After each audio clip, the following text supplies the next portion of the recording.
Good morning and welcome. My name is Tom Banchoff. I'm Vice President for Global Engagement here at Georgetown and Director of our Berkley Center for Religion, Peace, and World Affairs. And on behalf of the Center and our Religious Freedom Project, I'm delighted to welcome you to today's dialogue on Muslim minorities and religious freedom. As the oldest Catholic and Jesuit university in the United States, an institution open to other religious traditions from its inception, Georgetown's identity and mission are closely bound up with the principle of religious freedom. And I think you'll agree that any glance at a newspaper nowadays will tell you that the principle of religious freedom, the reality of religious freedom, is contested and at risk to a greater extent today than over the past several decades. So this work is incredibly important, and for 4 years it's been led here at Georgetown through our Religious Freedom Project by Tom Farr, to my right, who many of you know. He came to Georgetown, of course, after a long and distinguished career at the State Department, where he was the first director of the State Department's Office of International Religious Freedom. And over the past 4 years, under his leadership and the leadership of our Associate Director, Tim Farr, the RFP has really become, Tim Shah. The RFP has really become one of the leading, if not the leading, university-based center for the study of religious liberty across disciplines historically and for our contemporary global era.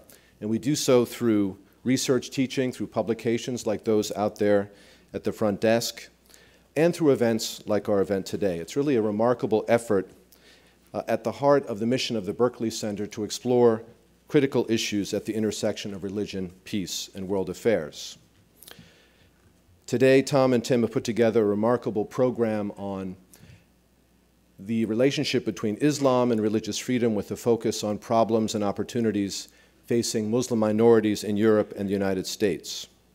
Like you, I look forward to a vibrant discussion, and perhaps you'll agree with me that these issues do not get the media, policy, or scholarly attention that they receive.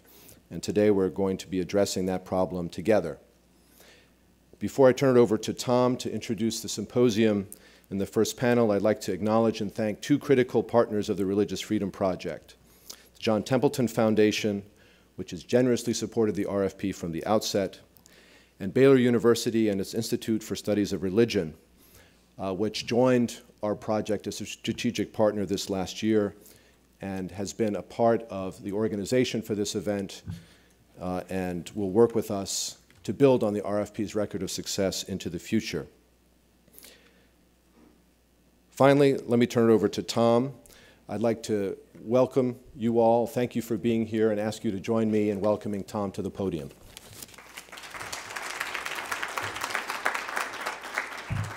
Thank you, Tom. Thanks to you for your leadership here at Georgetown, at the Berkley Center, and on behalf of the Religious Freedom Project.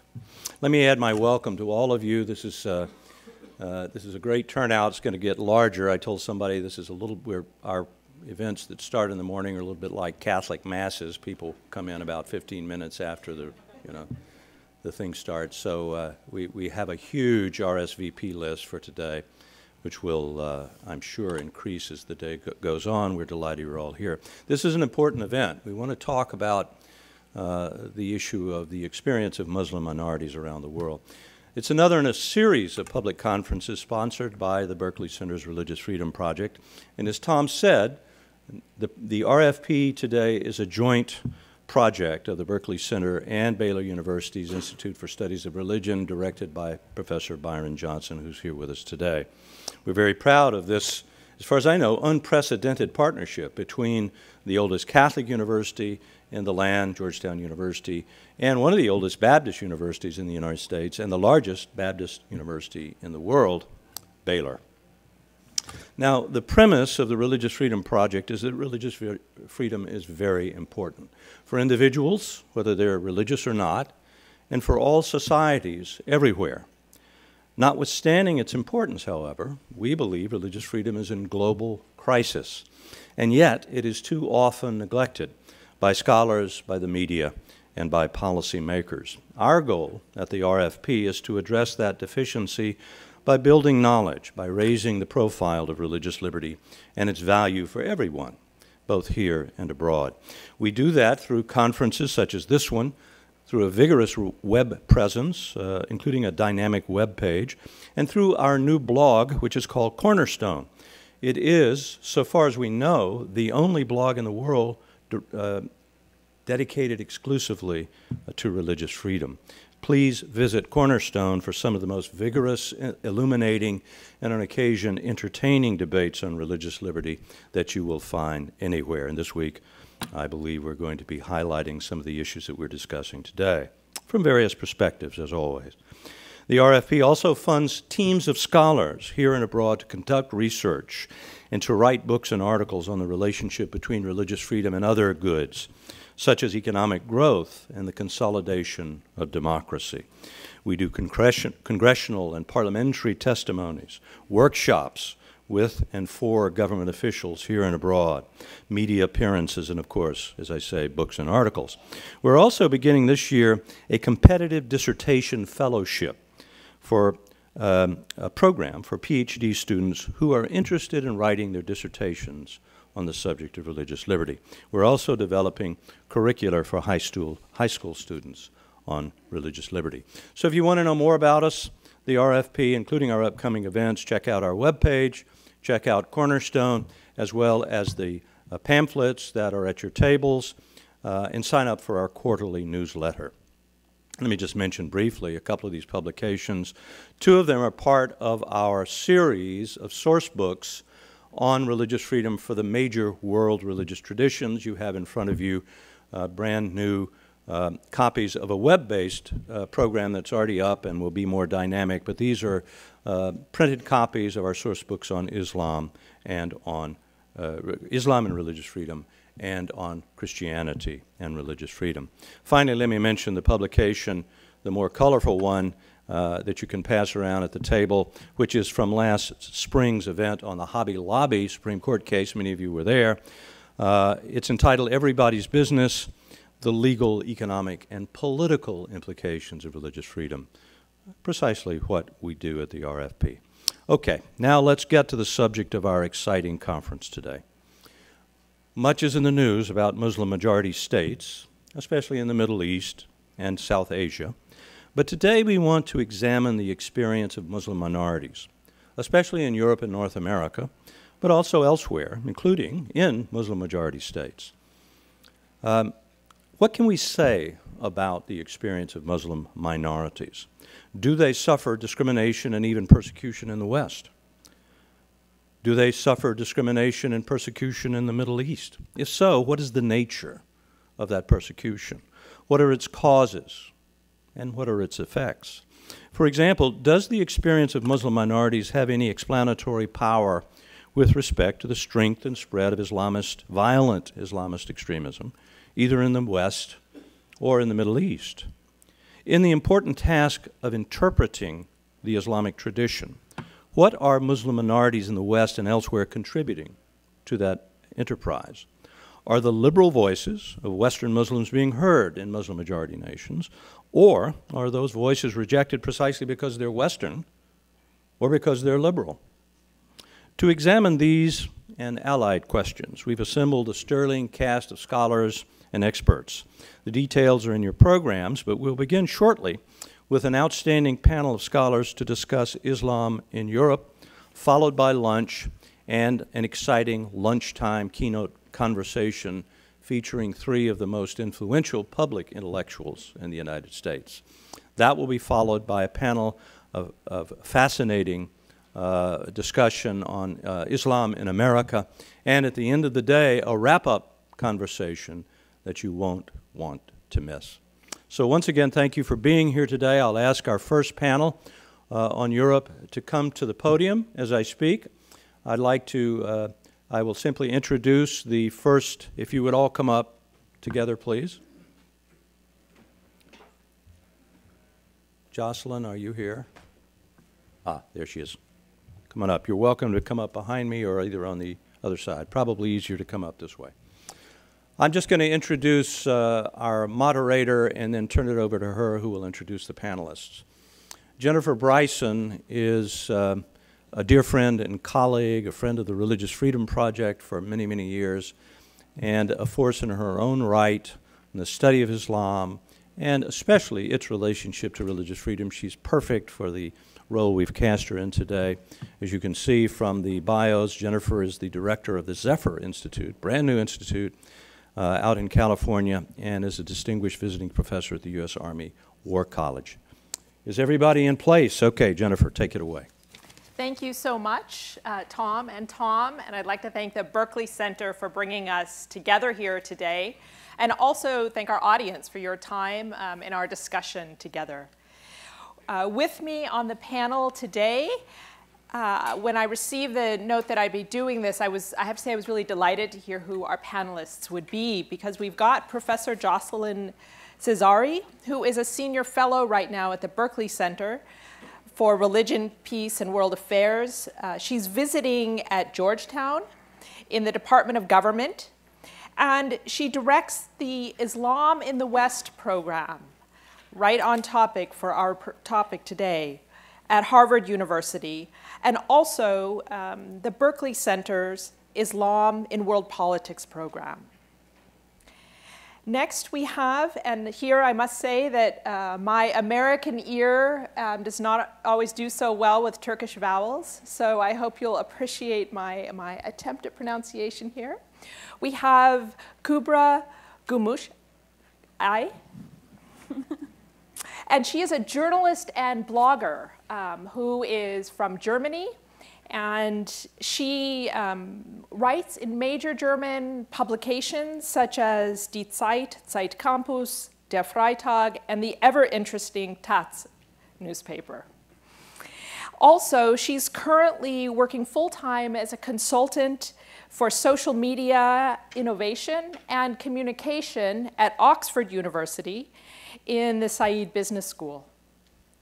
And then on your far right with us today is Majid Nawaz, who is jumped in feet first to European democracy as a Liberal Democrat parliamentary candidate in the United Kingdom.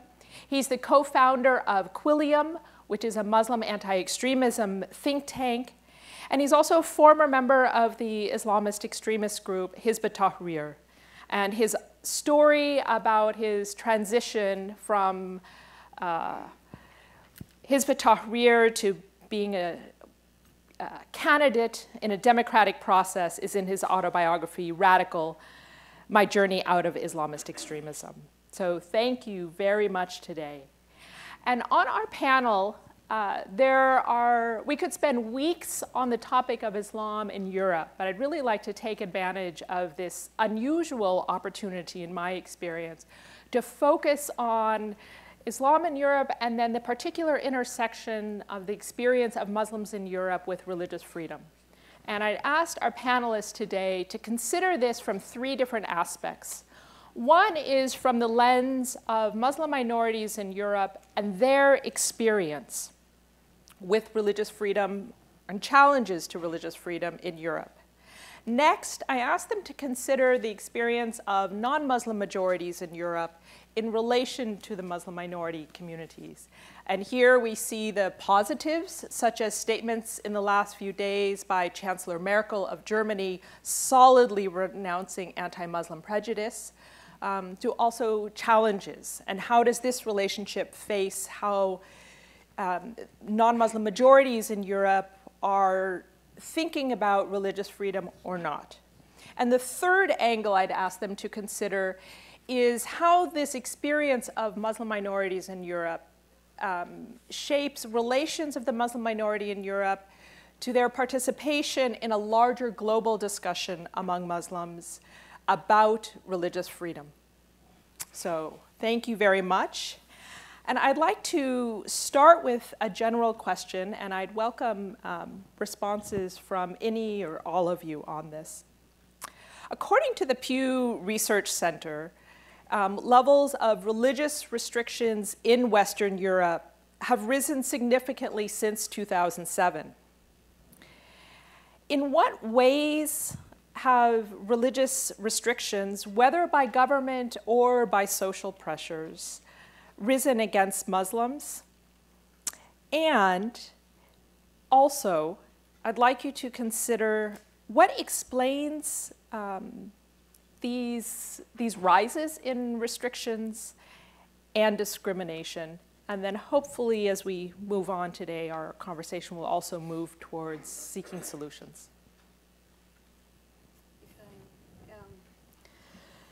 If I may respond to this question, a few years ago, actually 6 years ago, I wrote a paper called The Securitization of Islam for a research project we are running in Europe with 7 teams across Europe looking at the way that the securitization related to 9/11 was impacting not only Muslims but all religious groups. And it was clear that there was some kind of limitation of religious practices related to the post-9/11 conditions. And a few years after that, and I think you have an handout that is on the table somewhere, 2 of my colleagues, Jonathan Fox at Bar-Ilan University and Yasmin Akbaba, tried to take on this idea of securitization of Islam, but using a database that is looking at relationship between state and religion across the world. And they indeed come and quantify it because that's what is the most legitimate, apparently. If you don't have numbers, it's much more difficult to be heard. But they came out with a strong evidence, at least quantitative evidence, that indeed in the last 10 years, there has been an increase of religious discrimination. It's not ethnic discrimination. It is not social discrimination against Muslim minorities across Western Europe. And interestingly, they show also that Christian minorities have also been affected by this change. But on top of the list, Muslims are there. So what does, if I may explain, what does securitization mean? It comes from a theoretical background in Europe called the Copenhagen School of International Relations. And these colleagues have been looking very seriously at the amplification of a discourse that tend to limit freedom and civil liberties based on the idea that the ontological security of the group is at stake, in the sense that if we are threatened, then we can justify suspension of basic civil liberties. And these colleagues, we have been working with them for a long time, they usually look at the discourse. For them, securitization is it's a speech act. And if you listen to the discourse in Europe, you can hear indeed that there has been an increase of concerns and worries about the presence of Islam, not Muslims, but Islam as a religion in the public space. If I had a PowerPoint, I would show you what for me symbolizes this securitization, which is a poster that was released at the time of the campaign against the minaret in Switzerland. So you have a Swiss flag with minarets coming out of the Swiss flag, and they are depicted as missiles. And to make the point even stronger, among all that you have a woman clad in a burqa. So what does this mean? It means that Islam is a threat. So in my work, I was not interested only in the speech act, because this is, I would say, the most visible part of the iceberg, in my opinion. So what I did for the research that is published in a book called Why the West Fear Islam, if you are interested in, I looked at the policy making done by people who are not automatically public figures or politicians, but the civil servants who had to implement laws or procedures that are also not automatically related to Islam or Muslims. And this came very interestingly, and I would say very worrisome, a continuous breach in the silence of regular procedures that should respect civil liberties and do not anymore because of the threat of Islam. And I'm going to just give a few examples because I don't want to monopolize too much. But in the immigration law and admission of new immigrants, we surveyed the Netherlands, Germany, France, and more than the UK, actually. And we saw that there had been a continuous increase of screening immigrants before they come to the European countries on cultural and religious basis. And interestingly, all these cultural and religious criteria have to do with Islam. I give you an example. If I am willing to come to the Netherlands and I am an immigrant from the Philippines, so I'm not a Muslim, a priori, you would say, I have to respond to a few questions that is called the understanding of Dutch culture. And so I have to watch a few slides where I see two gay persons kissing at the dinner table, or I see people walking naked on the beach. And if I am shocked by that, maybe I'm not a good candidate for the Dutch society. Interestingly, this is very much related to the assumption that if I come from a Muslim country, I may not be comfortable with gay people around me, or I may not be comfortable by some kind of sexual freedom that the Dutch are very much praising. But again, the criteria here are about this preconception idea that Muslims have this inbuilt kind of bias, but it's applied to everybody. So I had a lot of discussion with the Dutch civil servants, and they said, but everybody is concerned. I said, but yeah, but have you taken into account other biases coming from other countries that have nothing to do with these particular questions? And have you also maybe considered that very religious people within your country who are not Muslim may be as much, I would say, uncomfortable with this kind of situation than non-Muslims? And this is what I call the culturalization, because then they have no answer to that. This is the culturalization, securitization of immigration, and it does affect everybody, not only Muslims as such.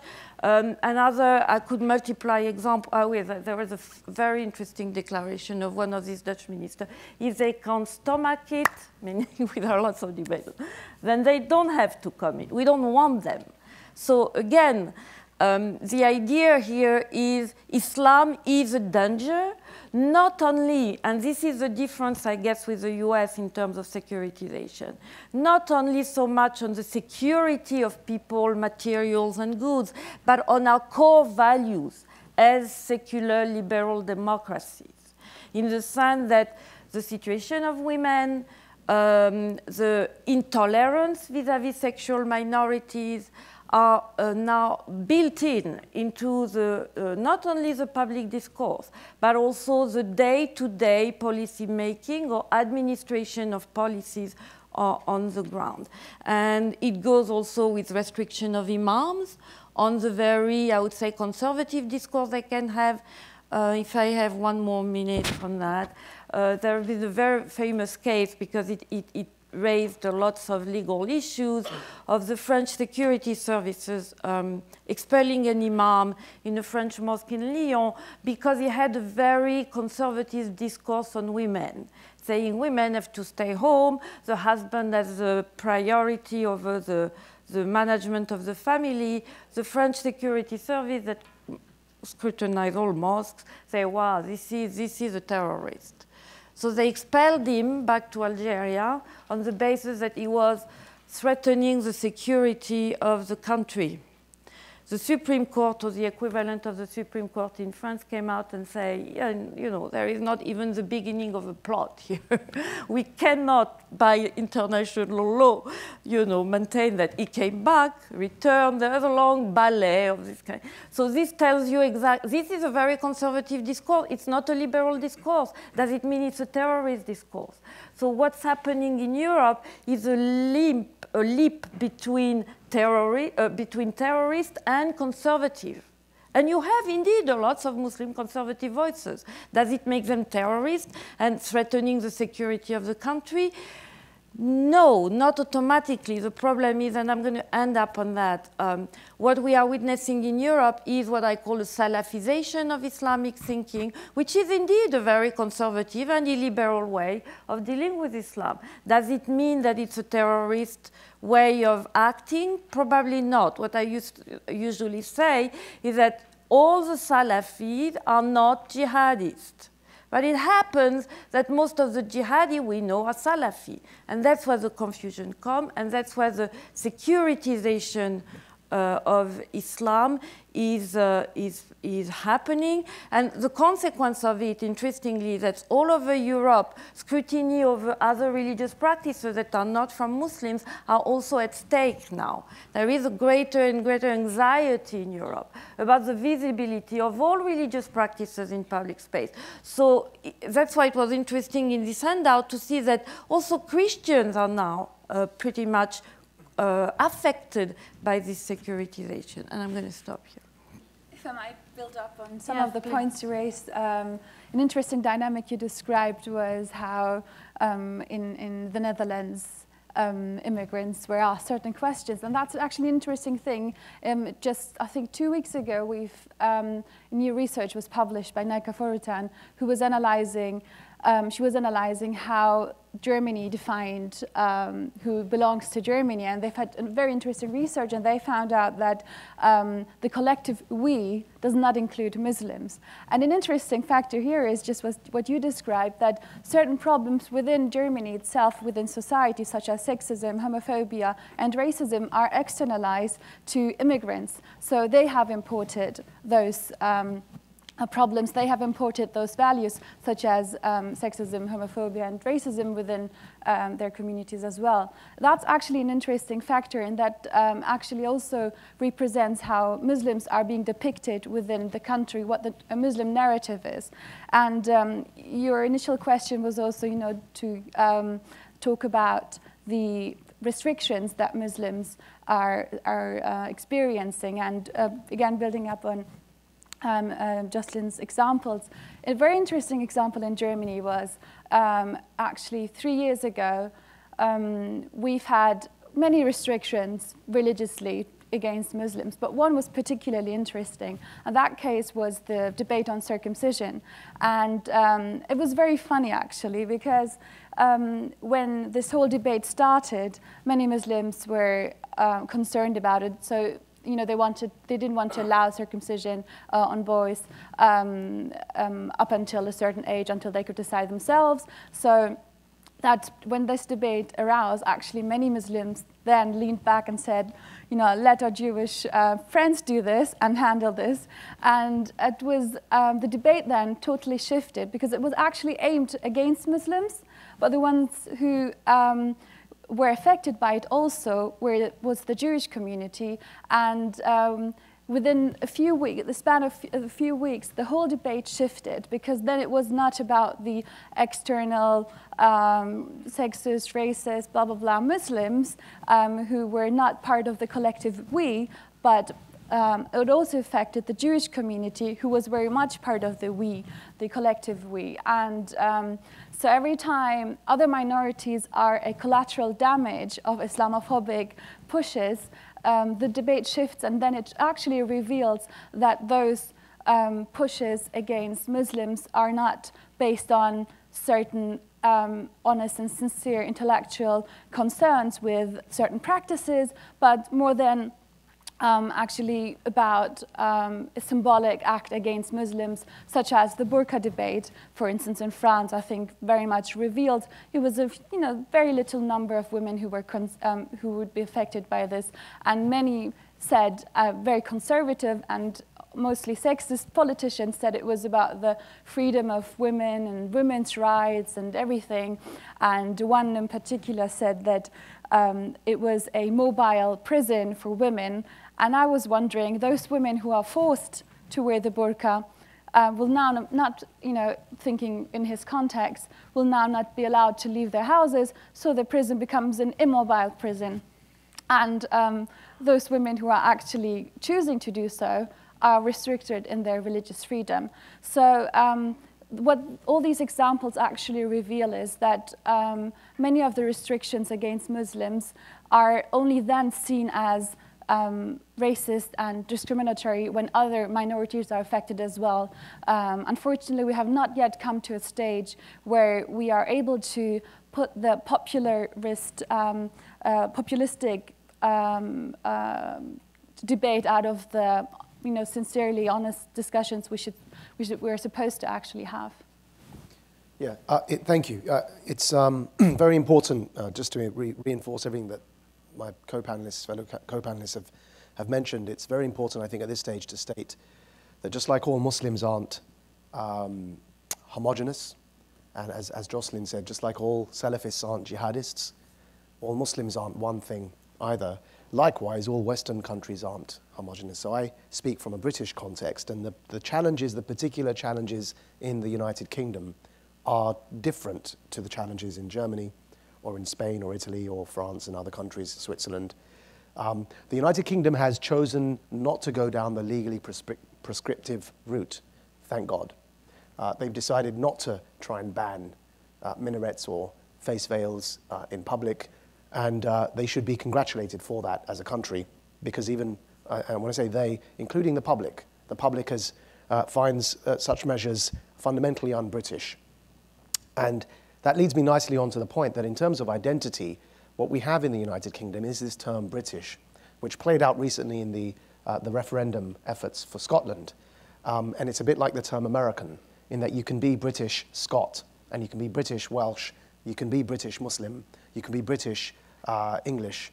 And the term British is a catch-all phrase because of the peculiar history of the United Kingdom, British Irish from Northern Ireland, that it allows for this more national macro identity to form and caters for sub-identities within it, which up until recently hasn't been, even legally hasn't been the case in Germany, though they changed that within our lifetime, but culturally it's still, as you mentioned, Koebra, it's still a huge issue.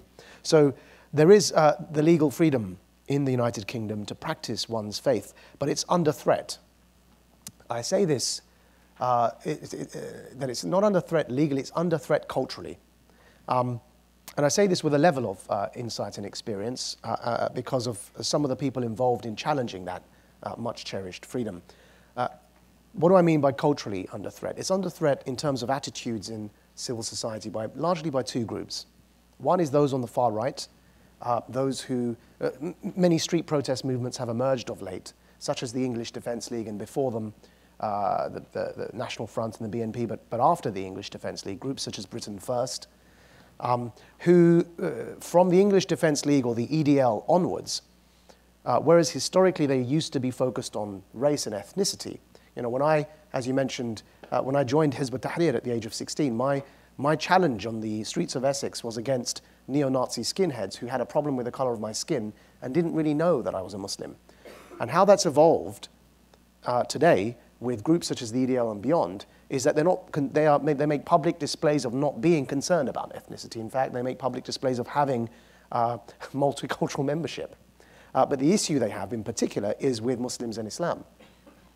So those cultural groups have emerged across Europe. However, as I said, in Britain, it's not a legal issue, it's a cultural issue only. And they've emerged and they have focused on Islam and Muslims. And their particular focus has certain flashpoints. Those flashpoints could be the question that recently arose of halal meat, which, again, the Jewish community and our Jewish cousins stepped in and said, hold on, you know, that's going to start involving kosher meat as well. So there was a huge furore in the tabloid press around whether halal slaughter is humane, which was interesting because eventually voices came to the fore and began comparing the factory line slaughter processes in abattoirs, and it kind of started shedding light on the whole industry, which meant a very quick backtrack eventually, because as we all know, the industry generally isn't particularly good with the way it treats animals, and this is coming from an avid meat eater. So the other flashpoint that emerged just now, the most recent flashpoint, has been the one of stripping citizenships. Now, again, the issue is that legally, thank God, it's not currently the case. The Conservative Party, my political party's coalition partners in government, and Theresa May, the Home Secretary, floated the idea of stripping passports. You know, we, as in the Liberal Democrats, came forward and said, hold on, you can't do that because it's illegal. But the focus would have been on people that have dual nationality and are suspected of terrorism, which inevitably ends up with the Muslim population. And the problem there, of course, is you then create a subcategory of citizen. Those who are deemed permanently British or somehow you know, native to the land, and those who are guests who could be stripped of their citizenship if they misbehave. And that two-tier system is something very dangerous, which we would personally resist openly to make sure that that doesn't happen. So there are flashpoints that emerge in fundamentally removing freedoms, but those flashpoints very quickly, once the debate is sparked, there are very loud voices in opposition to them. But the other cultural group, I mentioned the far right, the other cultural group that is culturally threatening the much cherished religious freedom are Islamists. And they are threatening it in a very different way, because extremist organizations reinforce the far right narrative. It was no surprise to us that Anders Breivik, you know, the mass murderer, was quoting in admiration Al-Qaeda texts and talking about how successful they were in igniting a cultural war. So these, we say they have a symbiotic relationship with each other. These two cultural groups, the extremist Muslims on the one hand and the far right on the other, they reinforce each other's message, and they fundamentally agree on one point, and that is that Islam is a totalitarian political ideology that is in the West to dominate and to take over. The so-called Eurabia theory, that Muslims will outbreed and they will eventually come to take over the West from within. Now, Islamists or Islamist or Muslim extremists subscribe to the same fundamental understanding of Islam, that it's eventually there to take over. And so it therefore reinforces that narrative on the far right. And what they do, which gets actually far less attention, is they culturally curtail the religious freedom from within Muslim communities. And so where you would have somebody attempting to argue from a theological perspective that one can be British and have loyalty to the country, and that one can be a Muslim, one can be perfectly at home with a multiplicity of identities in the West, and argue that from a theological perspective, as many scholars here today have also done in their respective countries, where somebody would attempt to do that in say, the United Kingdom, the Islamist discourse would emerge and would attempt to silence those voices in the name of religion. So it's an interesting dynamic that whereas the far right would be dealing with the mainstream society's dynamic and attempting to convince mainstream society to curtail Muslim religious freedom, Islamists are primarily focused on policing religious discourse within Muslim communities. And I refer to this as the minorities within the minorities. And we have to also be very concerned about those minorities within minority communities. They are reformist, dissenting, challenging Muslim voices who are attempting to maintain a respect for their heritage in whichever way. I mean, I'm not a theologian, and I don't prescribe good theology versus bad theology. I leave that to the theologians to do, and I'm closer to some of them than I am to others. But whatever that voice is, it needs to thrive. That pluralism needs to be encouraged, and the attempts to reconcile my heritage, our Muslim heritage, with the positions we find ourselves in, using theology, must continue. And so part of that challenge is also somehow working a way through the walls that Islamists put up within Muslim communities, whether they be, you know, as I said, feminist Muslim voices, minority Muslim voices, minority sects and denominations, reformist Muslim voices. Muslims are attempting to reconcile liberal freedom political philosophies with theology, the right to enter and leave the faith as one chooses, because, as one scholar recently said to me, there can be no belief without the right to disbelieve. And all of this can be reconciled. It must, but also can, I believe, be reconciled with Islamic theology, and has been and is being done by some scholars even present here today. But that is often resisted by Islamists within the British context. If I may add, you rightly mentioned two dynamics that actually support one narrative and one policy, which is the Islamists, and then the radical racist within British society, but I think it's also applicable to other countries in Western Europe as well. But I would add another group, and that is the third group that also feeds into this narrative is, so in Germany we have several examples for this, are people of Muslim heritage, Muslim background, who support the racist, radical, extremist narrative by the far right. We have a very prominent example who would be Nejla Keleg, who actually said on German TV that was supporting the notion that Muslim men are overly sexualized and overly sexist as well. And then she said on national TV that Muslim men, if they could not find a woman, would regularly, and this was apparently a norm, would have regularly sex with animals. And she's still being invited and seen as a credible source.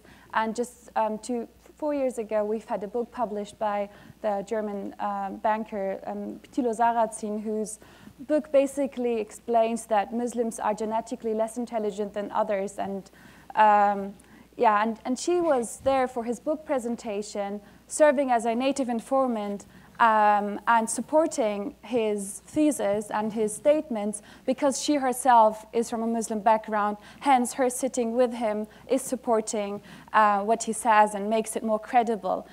So I would definitely, to the two groups you've said, add another group, and those are Muslims or people of Muslim background who use their background to give credibility to racists, Islamophobes, and actually do also then support that narrative of the sexist, homophobic, racist, backward, unintelligent, and totally not European or Western and uncivilized Muslim. So yeah, I would agree and also add this group. Can I just add on very, I know you want to probably move on to another question.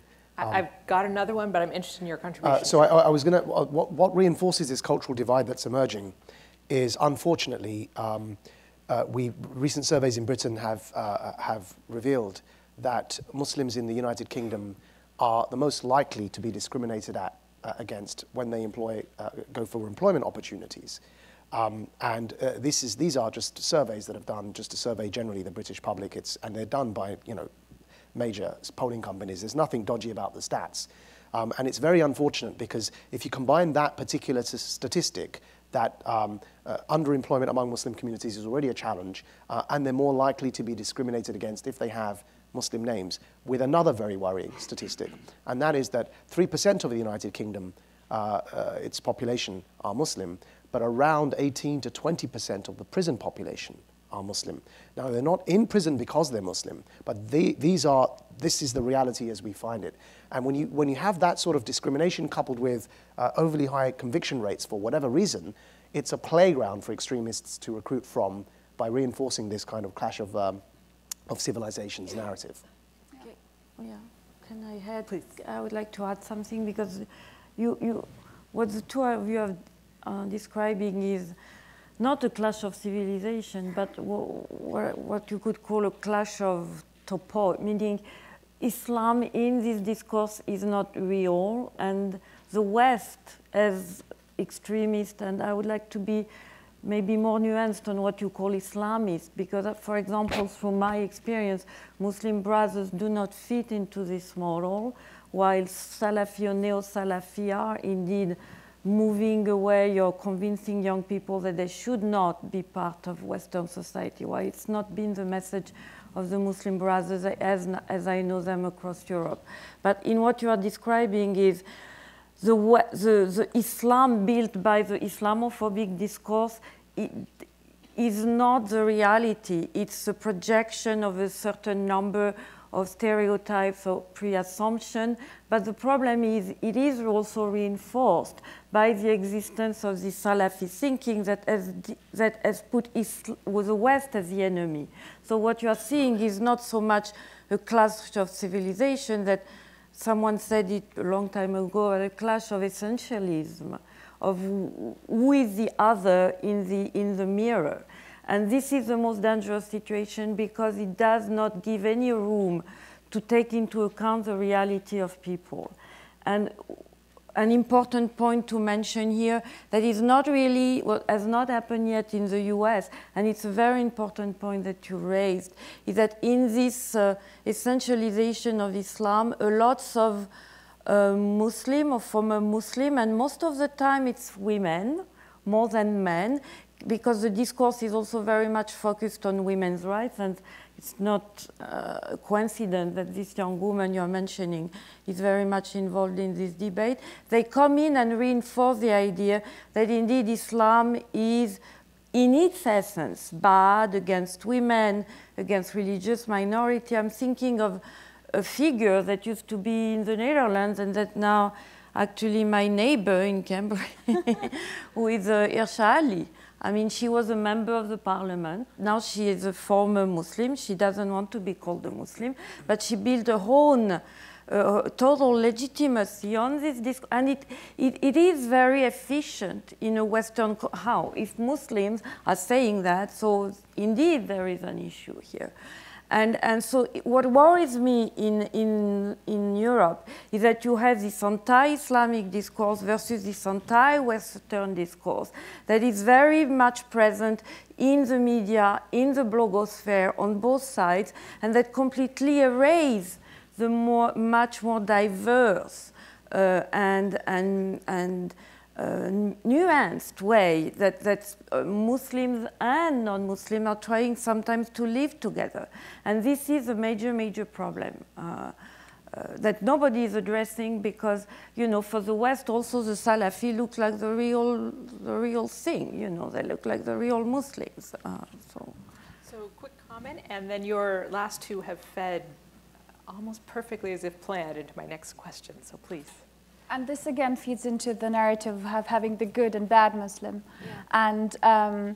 And what I find very difficult with the good Muslims is that they are portrayed as heroes or heroines, and when what they actually do is talk to Western, white, non-Muslim audiences and tell them how you know, feeding the Islamophobic narrative to them and pointing out the problems that do exist within the Muslim community, but to an already converted audience. Whereas the real task, or where the real heroes are, is actually talking to the communities and dealing with the problems on a grassroots level. Not necessarily, I'm not saying that every intellectual should work on a grassroots level, but it should be aimed to the grassroots, because that to me is sincere work, and this is sincere and honest intentions and in solving problems. If you're interested in solving some of those issues and not be part of the problem, then you talk to those audiences who believe in those things and try to change those people,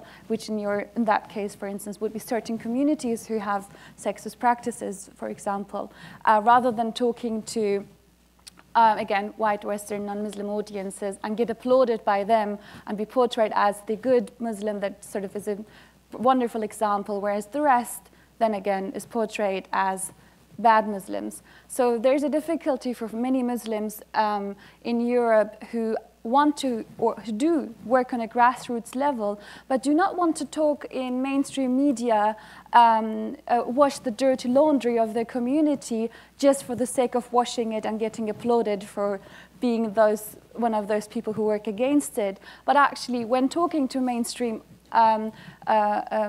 communities, in mainstream media, they do want then to address topics that are problematic to those people, such as racism, anti-Muslim racism specifically.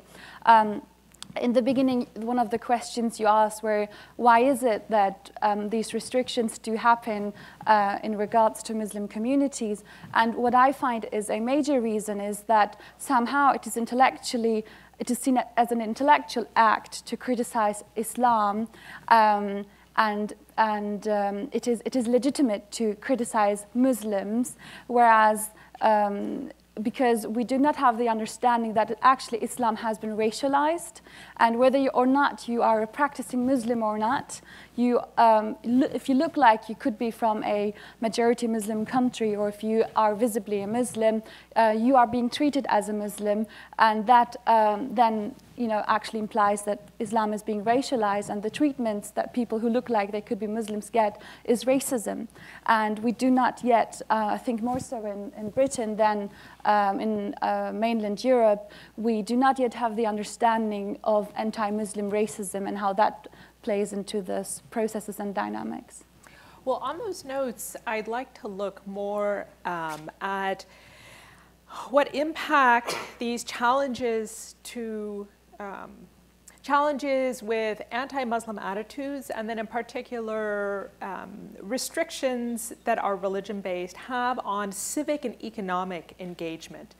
And Majid, you commented on the high rates of unemployment, and that there's a distinctly high rate among the Muslim population in some areas. And I think that we need to realize that religious freedom is not an abstract, separate element, but this is very much part of human society, and these dynamics in civil society interrelate with each other. And also, as an outsider, as an American looking towards Europe, I see a strange irony that precisely, it seems to me from a distance, precisely the groups on the far right who are voicing and also engaging in action that has the most to do with anti-Muslim sentiment are also calling for integration. And yet it seems that anti-Muslim sentiment may be having a negative impact, I would think, on this lived reality, these in-between groups of the lived reality in these diverse populations in economic and civil society. And for me, now that I've moved to the West Coast and I don't get to be out here in Washington as much, it's a joy to come here today and see some Muslims I know who are involved in robust civic engagement in America. I see people here from independent think tanks such as the Minaret of Freedom and the Institute for Social Policy and Understanding. We've got somebody here from Zaytuna College that just partnered this past weekend with my secular think tank that I lead out in California to do a program together. This is really an important part of our society. How are things going in Europe? I'm really happy you touched on both civil and economic engagement. There's a huge challenge with economic engagement, or lack of, and underemployment. And a lot of what we're seeing around in the world, including the atrocious events in Sydney at the moment as we speak, make it very difficult for Muslims who are seeking employment with overtly Muslim names. I chose, when I published my book, I chose deliberately to keep my name as it was, not to use a pen name. I chose to call it radical in an attempt not to describe my Islamist past, but to reclaim the word, even the word radical, as a positive, describing thinking in a different way.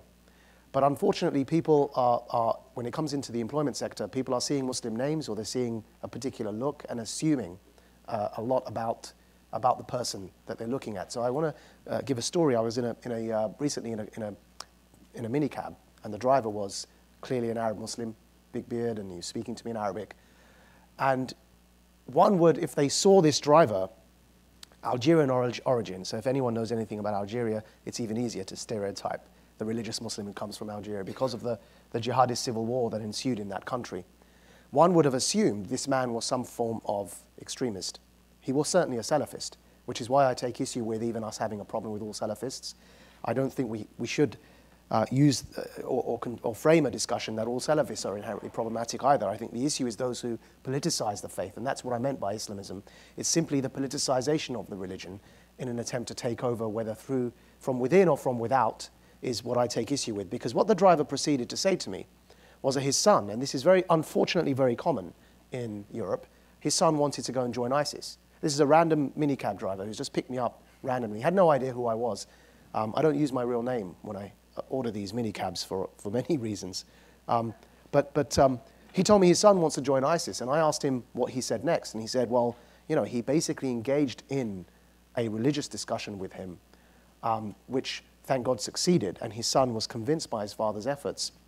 And he referred him to many Saudi-based Salafist well-known scholars, and he was referring these scholars to me. I wrote some of their names down, and also traditional scholars of hadith who have passed away since, such as Shaykh al-Albani, who's well known as a well-known sort of Salafist hadith scholar. So it's unfortunate that people who look Muslim or have Muslim names, one does assume certain things about them. And this conversation I had with this driver kind of reminded me to check my own understanding of even Salafist Muslims who ordinarily I would take issue with some of their theology. But in here, he's clearly done some good in stopping his son going to fight. Now, there's a phrase, an Arabic word that was used that the Muslims and the scholars present would know very well. It was by Ibn Abbas when he said, "Kalimat al-haq yurida biha al-batil," or the word of truth that is aimed for an unjust ends, or the word of truth that is being used to achieve an unjust end result.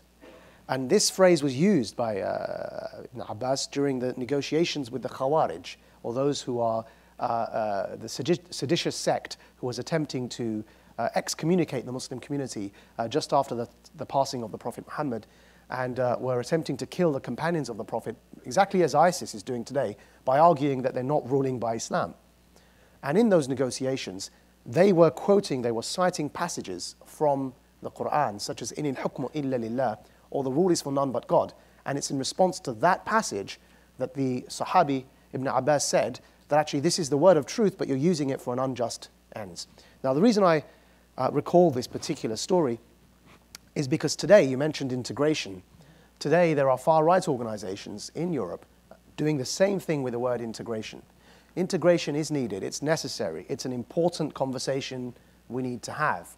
But they're using this very just desire to have this conversation about, yes, the challenges of integration, particularly within Muslim communities in the West. There are many challenges that remain open, and we have to have those conversations. But they are piggybacking, they are jumping onto that legitimate conversation to arrive at a stage where, for example, they would want to ban minarets, they would want to ban the face veil. And so I think the solution to that isn't to deny the conversation. Just like in the original story of the companion, Ibn Abbas wasn't saying, don't discuss the Quran, but to actually focus on the motive for the conversation, but to also openly, people that don't have the ulterior motive, to embrace that conversation. And this is also part of the problem currently, I think, in the discourse among Muslims in Europe, is that because we've identified that there is an ulterior motive, sometimes we shy away from that conversation. So picking up on this good and bad Muslim discourse, I'm wary of it. I think what needs to happen is that we ditch it altogether. So it's not that the good Muslim is the one addressing a Western audience and the bad Muslim is the one not doing so. It's not that we only reject that framing of it. We should also reject the reverse of that the one addressing the Western audience is somehow the bad Muslim. No, let's reject the whole paradigm. What's really needed is ambassadors on both sides of the equation. What's really needed is are those people who do work on the grassroots, who do work within communities to try and challenge some of the more, what you mentioned, the sexism, the misogyny and other issues within communities. But we also need those voices who speak openly to the public, because that has a reassuring effect. When somebody sees a Muslim such as yourself, who is clearly, wearing a headscarf, clearly looks like a Muslim, whatever that means, looks like a Muslim, speaking in the media as you do, even if you are addressing mainstream society, even if you're addressing something that's got nothing to do with the minority framed discourse, in itself it's reassuring just for you to be there. And so I think that's also very important. Let's ditch that paradigm and let's have ambassadors who are speaking, and who really care for preserving human rights, and who also don't shy away from some of the more difficult debates around immigration, around integration, but just have an open and frank conversation. Sometimes that will bring us, as it's done with me in many instances, to have conversations with those who've even rejected the faith, such as Ayaan Hirsi Ali. But we need to be able to talk to these people in a way that doesn't stigmatize rejecting the faith as well, within the Muslim discourse. Actually, and, as eager as I am to tap into how much you guys have to contribute, we have a little more time, but if you could keep it on the shortish side, because I'd like to have time to switch to a different topic, but please. Okay, I would actually disagree with some of the things you said, specifically with what I'm not saying that talking to mainstream media those who talk about these problems to mainstream media are necessarily bad Muslims or bad in general. What I'm saying is how you talk and what you say to which audiences. So gaining fame through pointing out problems in the Muslim community when speaking to a Western white audience and being applauded for that is not an heroic act and doesn't make me a good person. What makes me a good person would then actually be to address those problems to the right audiences. And when I talk to other audiences about these problems, I give context, I explain. I make this a productive and long-lasting and a solution-oriented debate. So it's rather about how I talk to mainstream audiences. I mean, I myself talk about sexism in mainstream media. I write about it in Germany, but it's very important to me how I write about it. And do I do it by demonizing Muslim organizations and my Muslim community and building a career on sort of demonizing them and bashing them? Or do I build a career on working on solving these problems? And when I talk to a Western audience, I explain this problem and give solutions that will be also useful for non-Muslims. So I think it's rather about that. But coming to your question about the economic effects of this, I think actually, funnily, has a positive effect as well. And that is that many Muslims in Germany have become entrepreneurs. Because of the lack of possibilities they've had within traditional companies, many have turned into, created their own companies and have been successful with that. But nonetheless, there is a huge problem we have here. As you rightly mentioned, if you have a Muslim-sounding name or a non-German sounding name in general, so it's not specifically applicable to Muslims only, you have to apply twice the size amount of, twice the amount of applications as someone who has a German-sounding name, which makes it, which then leads to a lot of frustration. And you touched upon radicalism. I think we're going to talk about this as well in the next minutes. And one of the problems we have here is that if you don't have any perspective within the country, it leads to a lot of frustration. And many of the people we see who go into more extremist interpretations of Islam are those who 15, 20 years ago used to be in those gangs and who used to be small, criminals. And those are the very same groups, usually. And not all of them, but there's a tendency. And most of them, those who go into that direction, are not religiously well educated. Actually, research shows that most of the people who actually have that kind of development are those who have not been well religiously educated. So to avoid radicalism and extremism, we need not less Islam, but more Islam. We need more profound Islamic education. And here is, and that's the problem we have, because so far there has not yet been this understanding of how important Islamic teaching is to avoid extremism.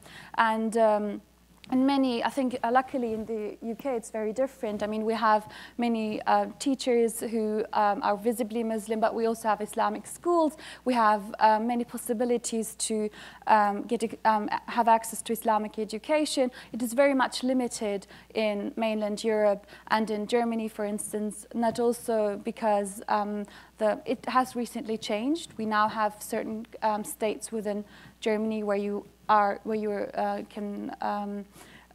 where there's Islamic teaching in schools as well. But in general, there's a huge restriction on that. And so I think this paradigm needs to shift as well. We don't need less Islam to avoid extremism. We need more Islam to avoid extremism. Can I say something on the economic side? Because it was not mentioned. There is a debate now across Europe to look at Muslims among economists as an underclass.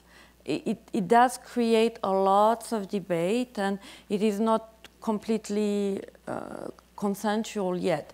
But the idea of an underclass is about people who have the same economic, educational background than the majority, and despite these features are not benefiting from the same social mobility. And so it has been controlled among different groups taking into account ethnicity, religion, and so on. So it looks like Muslims are at the bottom, and the discrimination that was mentioned here in the UK or Germany is actually common all over Europe. So, this is something that has to be addressed in political terms.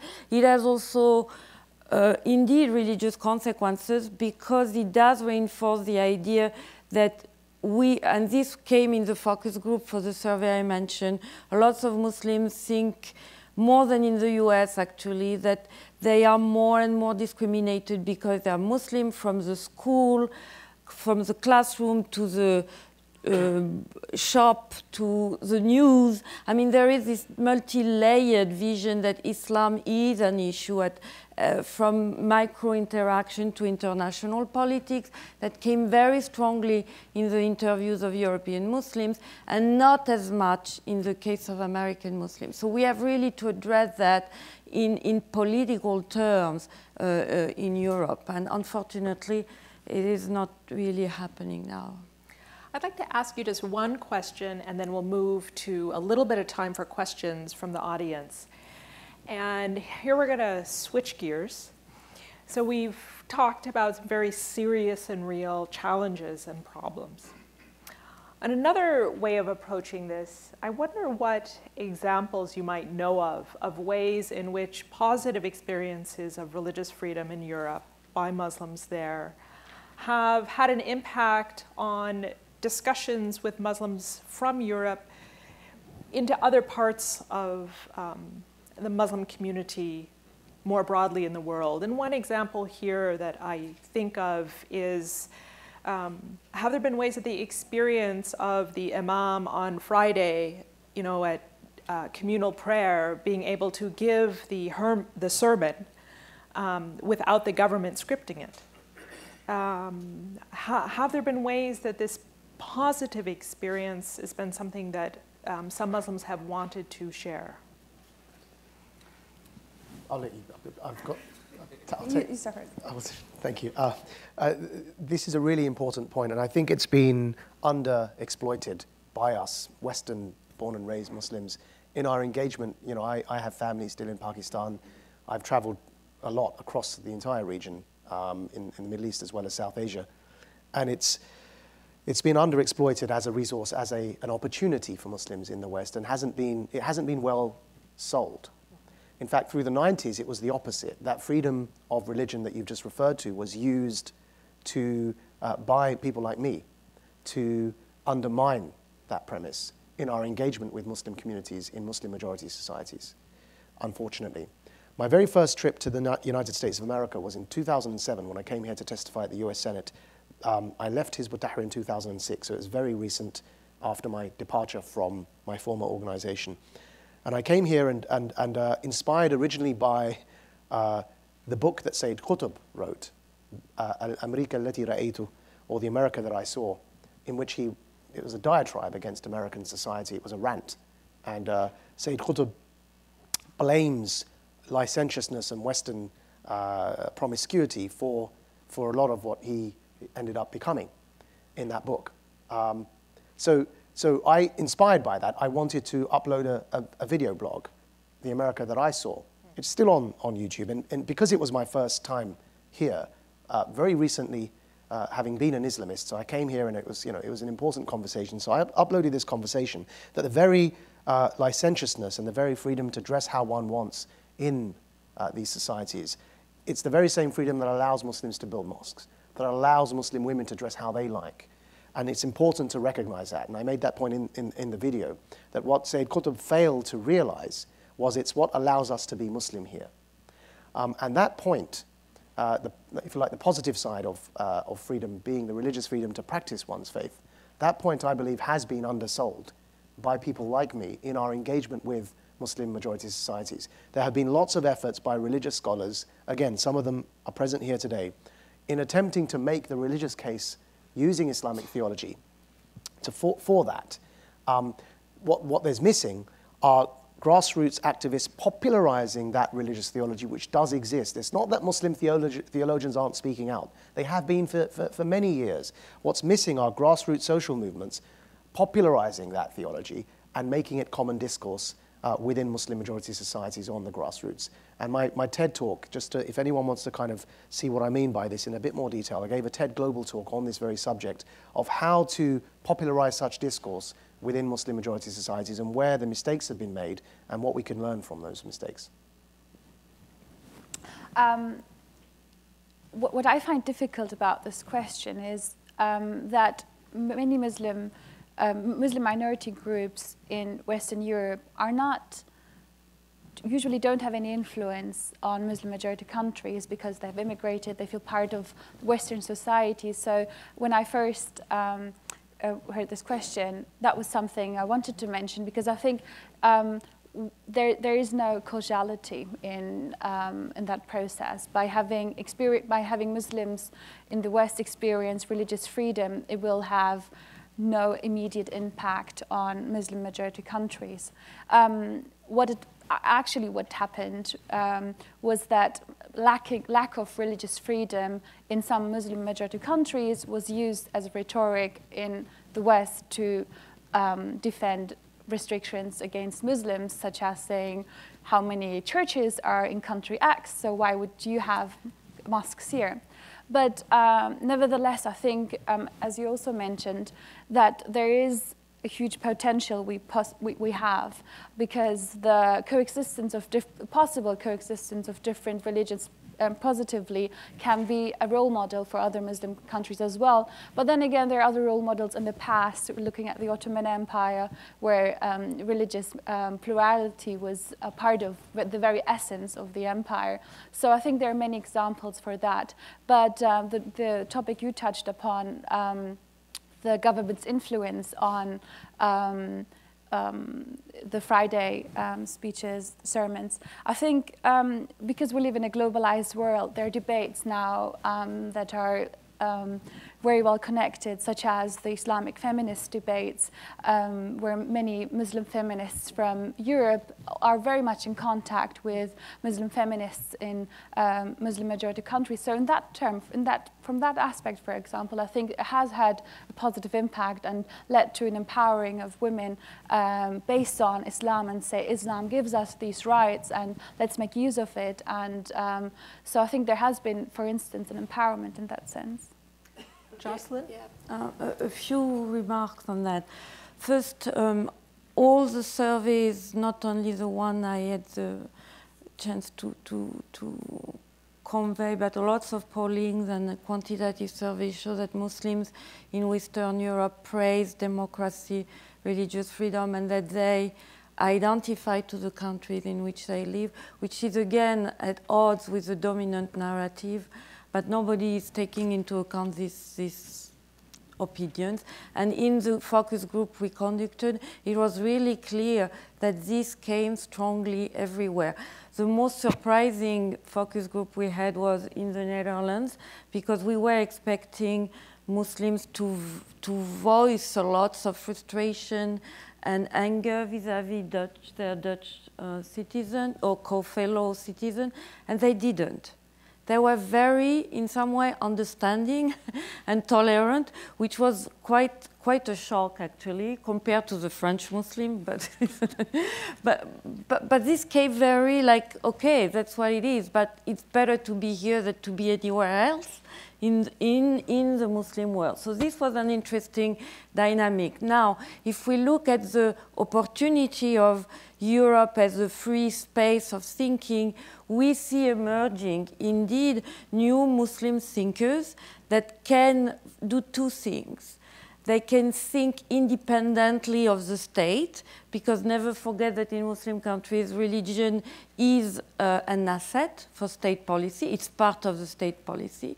So they do not have indeed to comply to the hot bath sent by fax, or now, I don't know, maybe email, I don't know, to the mosques. But it's also for them a challenge to depoliticize Islamic thinking, because despite the, beyond or beside the state involvement in Islam, there is also a growing or dominant vision that links Islam to political challenge. So we see emerging lots of theologians, and women are very at the forefront of that, especially in Germany. There is a whole group of female theologians trying to reread the Quran with interpretations that are not Sayyid Qutb based, because Sayyid Qutb, that has been so dominant in the last 50 years, does a political reading of the Quran.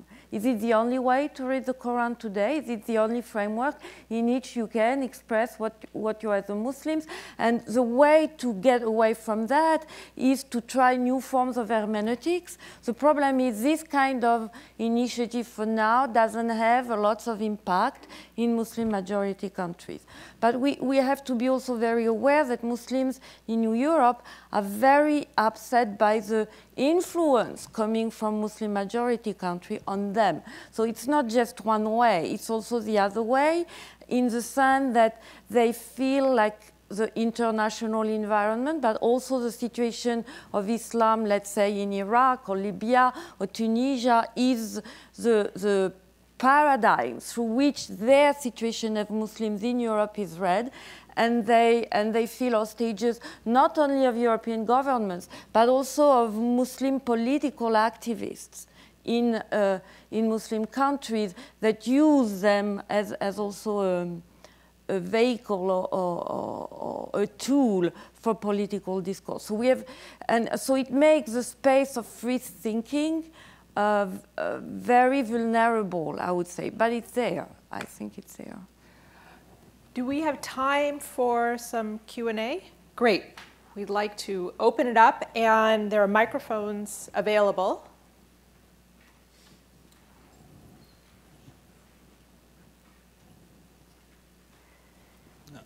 I'm the Chaudhry. I'm from Ahmadiyya Muslim community, and it is a minority Muslim community, and all over the Europe and in the USA also.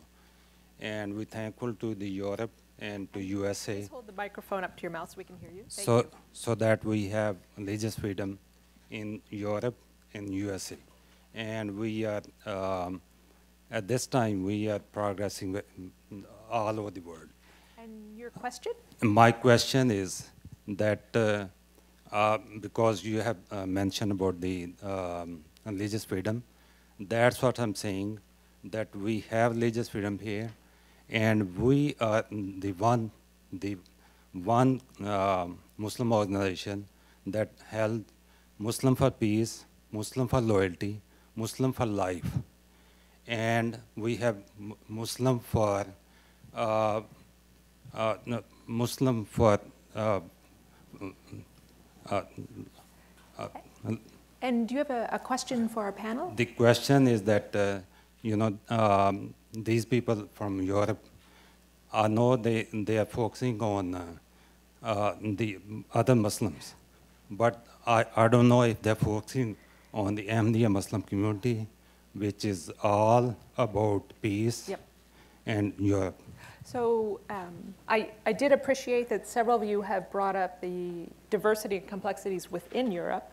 And do you have any more comments on this internal diversity? Well, it just actually just reinforces the point that there are minority voices within Muslim communities who are either other sects or other denominations, and they do face challenges. The Ahmadiyya community does face challenges in expressing their own religious freedom because there is a cultural stigma associated with them by mainstream Sunni Muslims and Shia Muslims towards them because of some of what is deemed to be some of their beliefs. And that's a challenge which more Muslims need to be speaking openly about, because say in Pakistan, if one is applying for a visa from Britain, so this is a British-related conversation, if one is applying for a visa from Britain to travel to Pakistan, or is applying for a dual nationality, they have to sign a declaration on the visa form, the official Pakistani government form, which not only declares that they are not of the Ahmadiyya, but then testifies that the Ahmadiyya are in fact non-Muslim. And you can't get the dual citizenship or anything unless you swear to that. And it's a level of discrimination which leads to lynch mobs in Pakistan. So it's an acute challenge. Go ahead. Just a brief comment. I'm aware of the discrimination that the Ahmadiyya community faces within Britain. It's very much different, though, in Muslim minority groups that are not predominantly from Pakistan. So in Germany, for example, and in France, for example, I have many Ahmadiyya friends who then they state themselves that the problems they face within Germany, with the Muslim communities, or in France, are nothing alike what they face actually in Great Britain, for example, and they are very well integrated actually. So you will find many Ahmadiyya Muslim who are regularly on TV, who speak out on behalf of the Muslim community, and they are not seen as, oh, you can only speak for Ahmadiyya, you know, they're not sort of stereotyped, and that's because we don't have a predominantly Pakistani community in Germany, for example. Yeah, well, just one thing on that about the minority within the minority. I think indeed the British situation is specific to also the connection with Pakistan and the history there.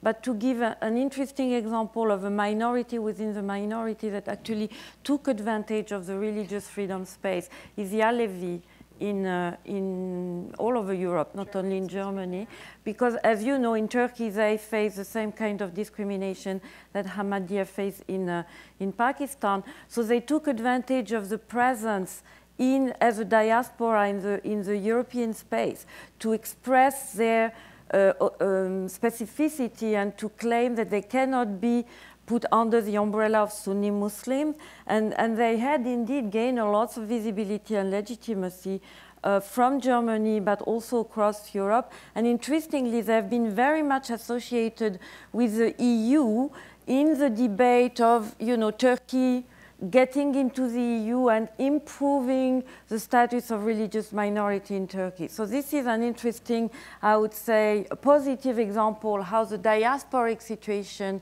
taking advantage of the religious freedom, can help, you know, break the homogeneity of the so-called, you know, Muslim immigrant from one country that are all the same. Because this homogeneity is not only due to the, I would say, ignorance or neglect of the European politician, it is also the effect of this state policy vis-à-vis their Muslims in the Muslim majority countries. We have also to be clear. Just to add on this, and then we'll go to another. And funnily, again, many things happen to be funny in Germany. I realized during this conversation. The Sunni Islam is not yet recognized as a religion by the German state, but Alevi Islam is. Yes, absolutely. And that's why they recognize the Alevi slaughtering, but they say we're not going to recognize other slaughtering because if Alevi are following this rule, we don't need another rule for other Sunni Muslims. So this is also an interesting way where the recognition of the minority in the minority work as a discrimination for the whole Muslim. It's a very interesting situation. Yeah. I see we have a question over here. Right. So, excuse me. I'm not as articulate as our panelists, and I realize we're pressed for time, so I've written down my question, if that's all right.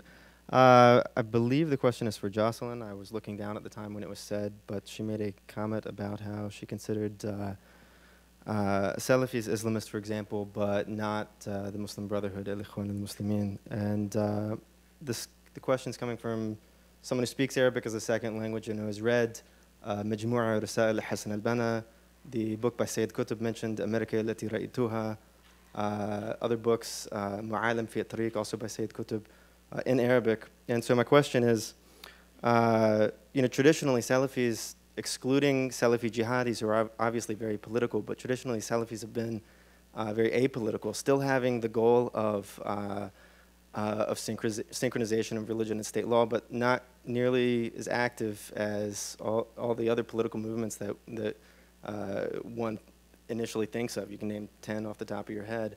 They're not out in the streets, you know, let's reach this goal within the next decade, quite like the Muslim Brotherhood and others. And so just, you know, in light of, I'll get right to the point, in light of the Muslim Brotherhood's whole idea of synchronization of religion and state law, where the halal and haram of Sharia become synonymous with legal and illegal, I'm just wondering if the Muslim Brotherhood's not Islamist, I mean, then who is kind of my question. And then if other members of the panel would like to respond to that as well.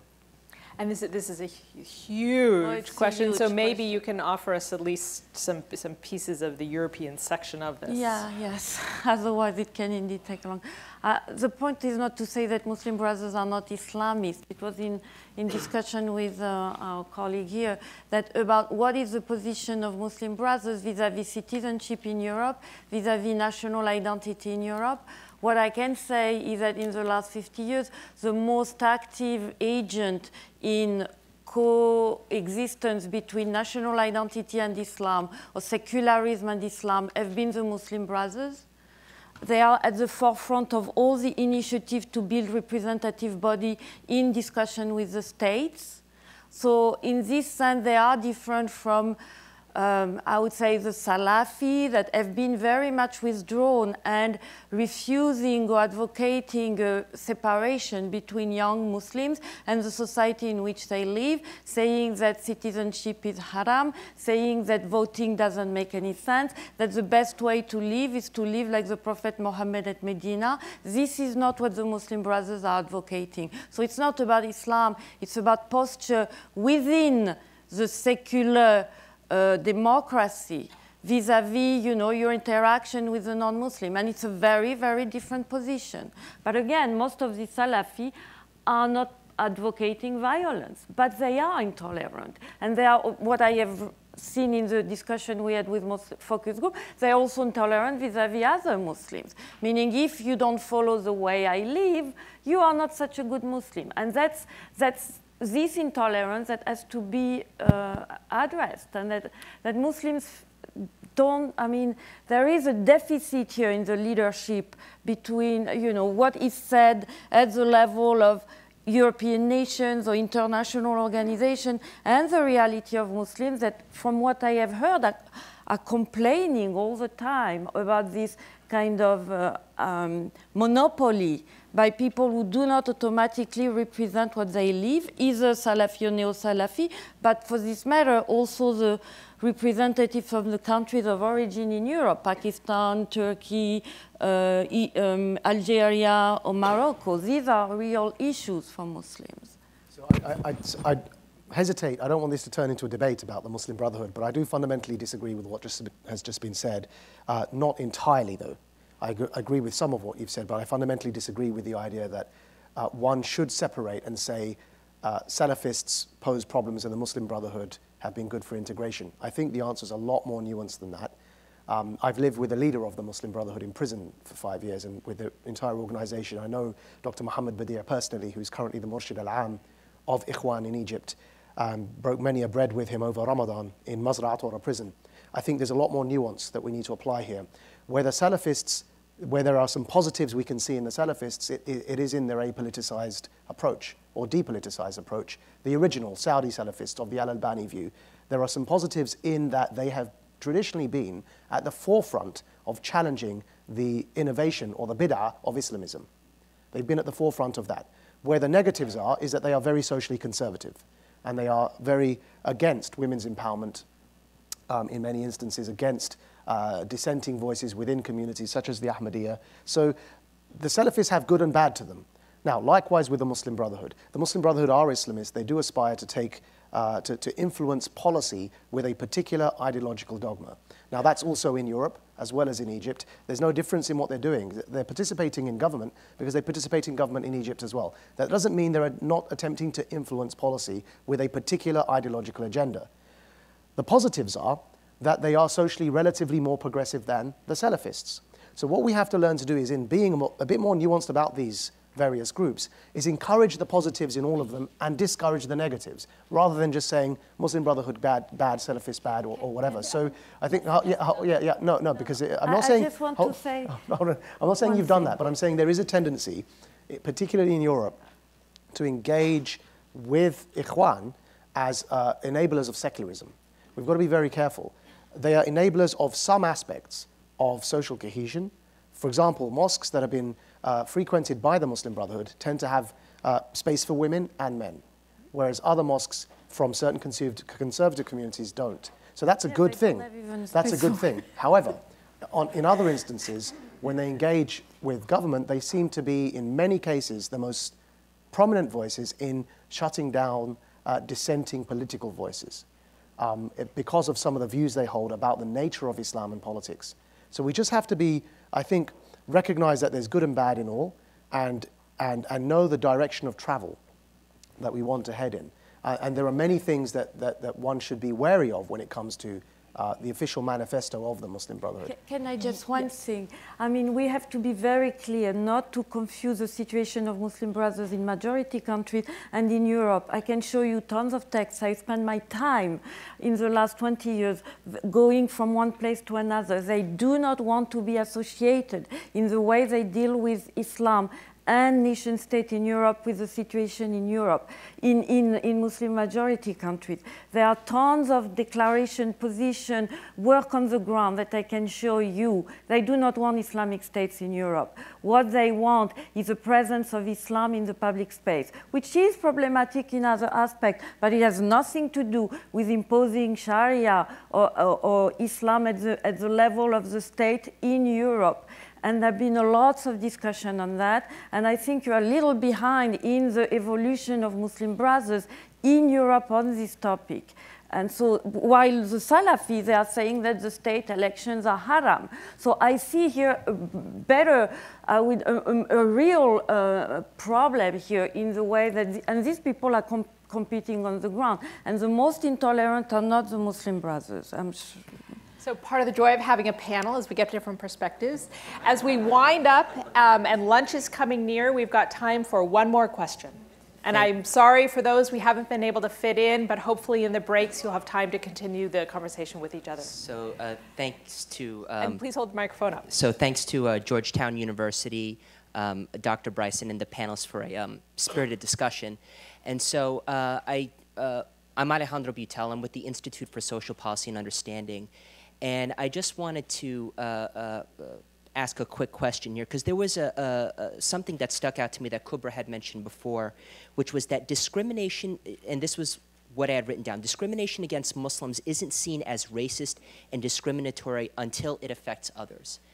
And the two takeaways that I sort of got from that in terms of the work that I've done as a researcher here in the United States with American Muslim communities, myself also being Muslim as well, is that on the one hand, is that it could be seen as Muslims are a potential political albatross that people sometimes, to use the old phrase, don't want to touch with a 10-foot pole. But on the other hand, though, if I was to look at it from an outsider perspective, it could also be that they are the proverbial canaries in a coal mine, and that what may happen to Muslims could be a harbinger for what could happen to other people down the line. And here in the United States, my organization just came out with a study about a month ago in which one of the main takeaways was, empirically speaking, that the same people who go after Muslims, for instance, sponsoring certain types of legislation at the state level, are people who then in turn support legislation that disproportionately impact other, I guess you could call them vulnerable communities such as African Americans or Latinos or the like. Again, myself being a part of one of those other communities as well. So my question then is twofold. One, in terms of the research there, has there been any sort of studies done looking at sort of the broader connecting of the dots, if you will? Does such a thing even exist? And then number two is, what is the state of the practice then in terms of potential coalition building, and not just in terms of what may be called anti-racist coalition, but then building across what may be seemingly strange bedfellows, where then it's with other sort of social conservatives and political conservatives there to then isolate and marginalize individuals who are then on the fringes in broader society. Thanks for a great question. And I would ask our panelists to try to keep it on the brief side since our session's time is nearing the end. Kubra, why don't you start since we just heard from Edom. Okay, is that my very last remark? I think it might be. Okay, so then I would frame it a little differently. Thank you very much for the question. I'm going to answer the second part of that. And I think intersectionality is a key word here.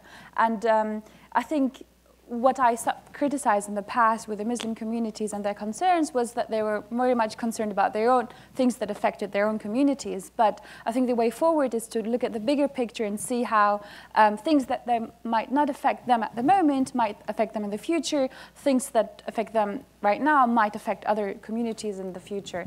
So having that understanding of a broader Zusammenhang, I don't know the German, English word for that.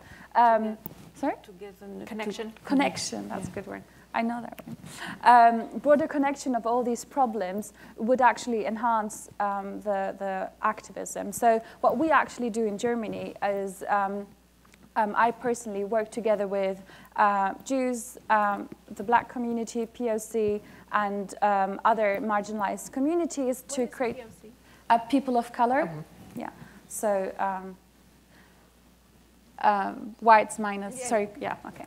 Want to make sure the acronym is clear. And I thought that was common here in the US as a word. And the power here is that when my Black friends speak out against anti-Muslim racism, it has a very different effect when Muslims do it. And when we as Muslims speak out against racism against Blacks in Germany, it has a very different effect. And I want to name one particular example to finish it. In 2008, we've had the murder of Marwa al-Sherbini, who is an Egyptian scientist who came to Germany to study, and she was, you know, there was a racist who was harassing her, and then this went to court in Dresden in Germany, and in court he stabbed her to death. And she was pregnant at the time, and her 3-year-old son was witnessing this all. Her husband, who jumped in to help her, was then shot by the police who came into the courtroom, and assuming that the one brown guy in the room must be the perpetrator. So, and for 5 days, and that was outrageous, for 5 days, no national newspaper, magazine, news outlet was reporting about this incident. It was Muslim bloggers who did that, but that did not shape the mainstream debate. But it was when from the Council of Jews, when they talked about this, then the whole debate shifted. And then they saw the problem in this. It was the first anti-Muslim racism murder that happened in Germany. And until today, we sort of struggle naming it that way. But it was when Jews helped Muslims that this problem became evident. So I think intersectionality, working together, is the future and is the strategy for the future as well, if we want to live in a liberal, multicultural society with religious freedom. And I'm going to have to apologize to our other two panelists. We are out of time. But thank you all very much for your rich contributions.